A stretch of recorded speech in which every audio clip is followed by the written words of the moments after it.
Le 4 mars 2007, Laurent Gbagbo et Guillaume Soro s'embrassent, scellant ainsi leur retrouvaille après 5 ans de guerre puis de crise en Côte d'Ivoire. L'accord signé à Ouagadougou sous la lettre du médiateur burkinabé Blaise Compaoré est présenté comme une avancée réelle pour relancer le processus de paix. Les forces nouvelles, par ma voix, s'engagent à appliquer l'accord qui a été signé dans un esprit de réconciliation, dans un esprit de paix. Aujourd'hui, c'est le temps de la paix qui est arrivé, parce que les armes ne peuvent plus avancer. Après l'accord de Ouagadougou, tout va très vite. L'ancien étudiant et ex-rebelle Guillaume Soro est nommé Premier ministre. Un gouvernement d'union nationale est formé peu après.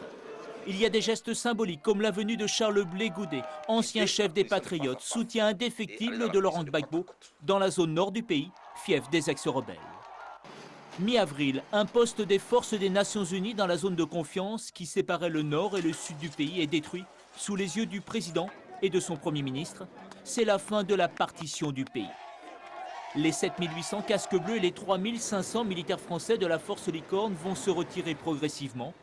Des brigades mixtes, soldats gouvernementaux et ex-rebelles doivent occuper la zone de confiance.